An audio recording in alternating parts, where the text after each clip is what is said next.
We are back with MMA News Leak, and we are here with the coach, Shawn Tompkins, and we're going to talk a little bit about the WEC merger to start. WEC and the UFC are merging. What does that mean for your boys in the WEC? How's that going to affect their fighting? Well, the guys that I have involved in the WEC already, the Hordeskys, the Hominiks, George Roop, guys like that. I mean, it's a great thing in the way that now they're classified as UFC fighters, and along the way, it's going to help them with sponsorships. Obviously, the UFC pays a little bit more. The pay scale's up there, more so for the bonuses. On that side of it, it's great. On the other side of it, it's kind of a sad thing because it's one less organization for all of these fighters that are coming up, and that it's not that the sport's losing fighters. We're gaining more and more all the time. I have a team of 36 guys. Those guys need homes, and the WEC is one of those, if anything, one of the most elite homes to have them be able to be in if you're 155 pounds or under. So, and on top of it all, I last night I went and I saw the show they did in Las Vegas with Mizugaki and Uriah Faber. That whole show from bottom to top was probably one of the most exciting, one of the best fights I've ever been to. And really, I left there with kind of an empty feeling. I've dealt with the WEC for so many years. Reed Harris, Sean Shelby, Joe Silva, all those guys, they did a really great thing with that show. And to see it go, I'm truly going to miss it. Now, you have a fighter on the final WEC card. Is it exciting to know that you're going to be part of the last promotion? Absolutely.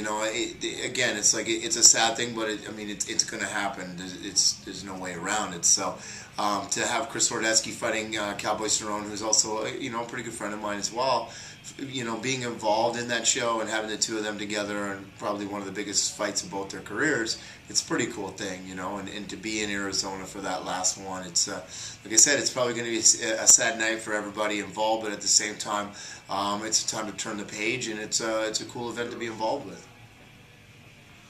So what else is going on with your team? Anything new? Well, we've been plugging away. We did 16 wins in a row up until about a week ago. We've had a little bit of a break, so that's been nice. We've got one of my amateur fighters, Jonathan Roddenberry, doing his final amateur fight out here in the Tough Enough promotion. That'll be actually tonight at the Orleans. And then again, we're getting Chris Hordesky ready for his fight in Arizona with the WEC. And just recently, I took over a contract with a pro boxer, Ramon Montano, who is originally from Sonora, Mexico, lives here, resides in Las Vegas, is the boxing coach here at Tapout Training Center as well.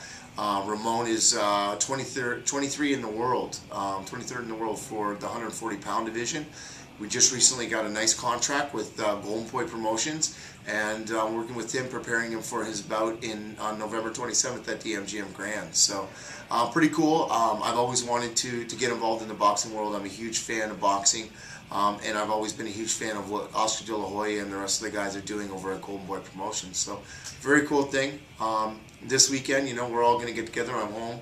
We're going to watch the UFC, I'm sure, somewhere, the UFC Germany show.